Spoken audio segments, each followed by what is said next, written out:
Hey, what's up? In this video, we're about to take a look at a very early pair of shoes that have Bill Bowerman's Waffle soles on them.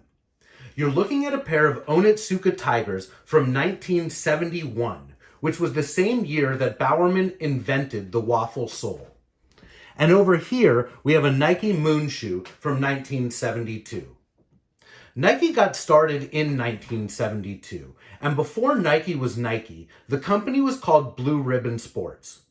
In 1964, Phil Knight and Bill Bowerman shook hands and formed a partnership where they were importing shoes from Japan and selling them at track meets in the United States. Along the way, Bowerman started tearing apart the shoes and modifying them to get them to perform better. You're looking at a pair of Onitsuka Tiger shoes with Bowerman's now famous Waffle soles on them. They're one of just 6 pairs that Bill made for the 1971 University of Oregon cross-country team. I want to show you a photograph of that team. I absolutely love this picture because it features 2 people that I admire very much and because they're smiling so proudly. Of course, I'm talking about Steve Prefontaine and Bill Bowerman.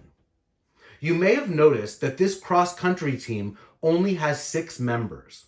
Usually, cross-country teams have 7 members, but to save money, the University of Oregon cut the team down to 6, and this group of guys won the championship.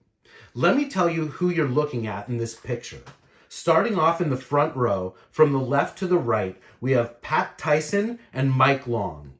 And in the back row, from the left to the right, we have Rick Ritchie, Bill Bowerman, Steve Prefontaine, Randy James, Mark Savage, and Bill Dellinger.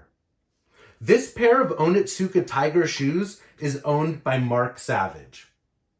Mark told me that the Pac 8 cross-country meet was held at a golf course. He said part of the course was on asphalt and part of it was on grass.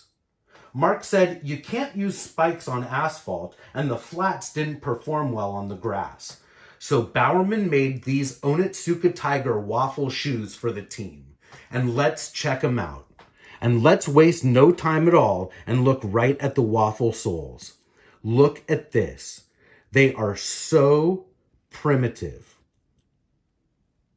You'll notice that the Waffle soles are tan in color and that there are 2 separate pads attached to the bottom of the shoe, one at the heel and one at the front. These pads were glued down to the uppers. Something that's astonishing about the uppers of these Onitsuka Tigers is that they are identical to Nike Moon shoes, stitch for stitch. I want to break out this Moon shoe and bring it to the front of the Waffle iron so that we can compare the lateral sides of the Onitsuka Tiger shoe with the lateral side of the Nike Moon shoe. And let's do it from the heel to the toe. So starting back here at the heels, you'll see that both of the shoes have these heel tabs, and then underneath they have these suede heel counters. The uppers of these shoes are made out of white nylon. And as we work our way along the ankles here, you'll see that there's a double stitch that's present on the Onitsuka Tiger and that's also present down here on the Nike Moon shoe. Both of these shoes have big, bold, black branding on the uppers. We've got the Onitsuka Tiger logos on top and the Nike swooshes down below. When we look over here, there's an extra little lateral piece for support, and it's right over here on the Nikes as well. When we look at the eye stays that the laces go through, they're identical. And then up at the toe boxes, there's this stitched seam that's present on both pairs. You'll notice, though, that the Onitsuka Tiger does say Onitsuka Tiger on the tongue, whereas the Nike Moon shoe doesn't say Nike on it anywhere at all. Let's turn the Moon shoe around so we can look at the medial side, and then we'll compare the medial sides of the shoes, and we'll see again that the uppers are identical. It's really, truly remarkable. I want to put this Onitsuka Tiger shoe down right over here, and then I would like to show you the right shoe, in particular the Waffle sole. You'll notice that the pad that was attached to the heel has separated from the shoe.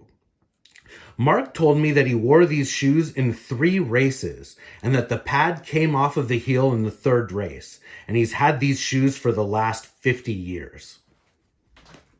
Interestingly, when we go back to the Nike Moon shoe, you'll recall that on the 1st generation Moon shoes, the Waffle soles are stitched around the perimeters to make sure that they stayed attached to the uppers. So on the Moon shoes, the Waffle soles are glued and stitched, whereas on those Onitsuka Tigers, the Waffle soles were only glued, and we saw how they performed without being stitched on. It's very cool to see how Nike was able to progress from the primitive waffle design on these Onitsuka Tigers to the Moon shoe. And it's crazy because when you look at the Moon shoe on its own, it looks like it's very crude and archaic. But when you compare it with the Onitsuka Tigers, the Nike looks very progressive and evolved. Mark had his Onitsuka Tigers proudly in a shadow box over the years. They were on display next to a lot of his awards and medals and a picture of the 1971 team, and then a picture of him running over here. Mark also showed me this picture of him running with Pri, which he's very proud of. These Onitsuka Tiger shoes are up for auction now at Sotheby's.